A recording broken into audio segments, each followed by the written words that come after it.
Gracias por acompañarnos aquí en Seguridad Total. Yo soy Ana María Salazar y la semana pasada presentamos la primera parte de este debate donde el exministro de Defensa de Colombia y actual candidato a la presidencia de ese país, Juan Manuel Santos, y un reconocido corresponsal de guerra, Bill Gentil, nos subrayaron diferentes perspectivas. ¿Cuál debería de ser el papel de los medios de comunicación ante las diferentes amenazas de seguridad nacional que enfrenta un país? ¿Debería de ser solamente informar?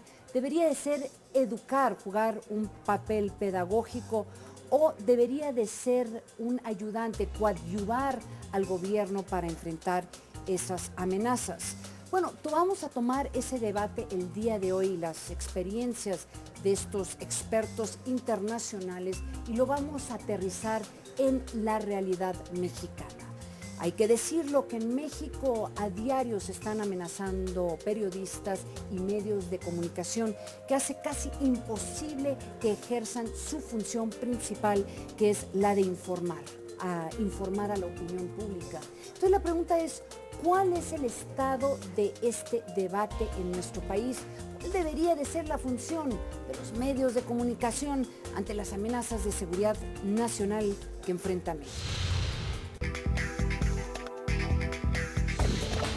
Es un debate incipiente que está ocupando cada vez más tiempo para todos los medios, tanto escritos como electrónicos.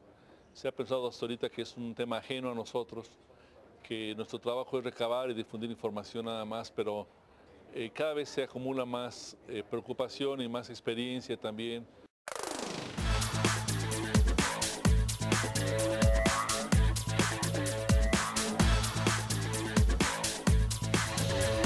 Sobre la necesidad de que los medios también reflexionemos sobre cómo cubrimos la violencia en las calles, cómo procesamos la información sobre esa violencia y especialmente cómo publicamos la violencia.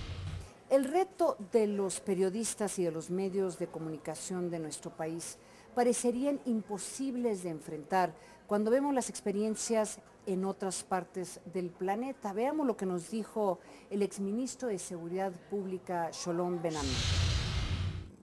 País que de algo conozco, España, sí, es un país donde hay esa protección, hay una inversión enorme en la protección de los jueces, de las figuras importantes, porque quieres dar confianza y seguridad a aquellos que al final tienen que luchar y ser independientes en la lucha contra la violencia. Eso es importantísimo. Ahora, si en el caso de México los jueces que tienen que dictar sentencia no están protegidos, las altas estancias no están protegidas, difícilmente habrá medios y ganas y energías. Los periodistas mexicanos literalmente están trabajando en una situación de guerra. De hecho, México ocupa el segundo lugar en el mundo en donde más se ejerce violencia y asesinato en contra de los comunicadores. La pregunta es, ¿qué deberíamos estar haciendo? Primero, cuidar a nuestros periodistas.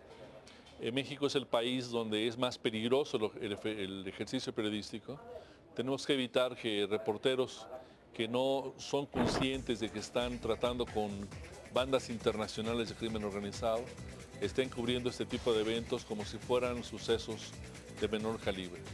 Tenemos que capacitar, tenemos que instruir y tenemos que cuidar a nuestros periodistas con una serie de procedimientos que cada vez se acumulan con mayor puntualidad, con manuales de procedimientos, con códigos de ética, con capacitación en general. Segundo, yo creo que tenemos que entender como medios que hay una relación de causa y efecto en relación de cómo presentamos la información y cómo la comunidad la percibe. Y tercero, que hay una serie de temas relacionados con el crimen organizado que los medios descuidamos mucho. Pero el verdadero crimen no está en los asesinatos, en las agresiones o en las amenazas, sino en el silencio. Aquí no solamente se produce la tragedia de los crímenes contra periodistas, sino surge una tragedia muy similar, que es el silencio de la comunidad frente a esos crímenes.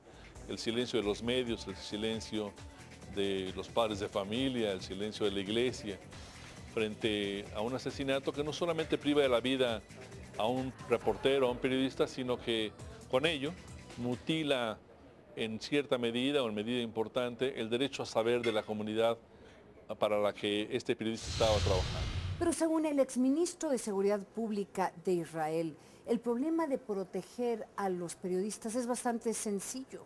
Es un problema de voluntad política. Pero hay que saber que si hay la conciencia clara de que eso es vital, de que eso es un pilar importante, que sin él no tienes éxito, pues hay que hacerlo. Todo es cuestión al final de voluntad política, no de cuestiones económicas. Yo creo que un país que define presupuesto no es cuestión de dinero, es cuestión de prioridades. Si elevas la prioridad a un nivel alto, tendrás presupuesto. Y si convences a la población que eso es importante, hay que hacerlo. Según un reporte presentado ante la Comisión Interamericana de Derechos Humanos, el 75% de las agresiones en contra de periodistas mexicanos, los autores son agentes del Estado, mientras que solamente el 6.5% son por parte del narcotráfico.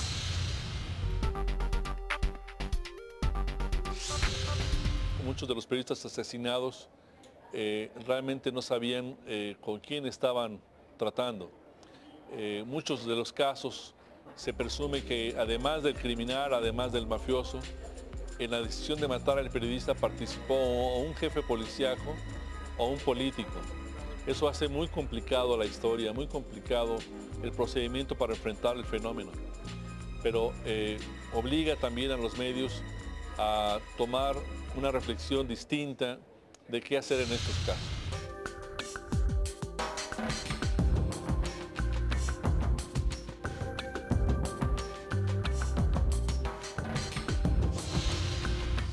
Y si están preocupados por el mercado solamente los medios, deben entender que cada vez la gente sigue menos ese tipo de noticias. Entonces los medios creo que ni siquiera por eso podrían tener un argumento de que es buen negocio hablar del crimen como se está haciendo actualmente. Creo que es mal negocio, creo que es una irresponsabilidad.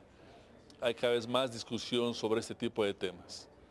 Yo creo que hay el riesgo muy concreto de estarle haciendo el juego a los criminales, a los violentos.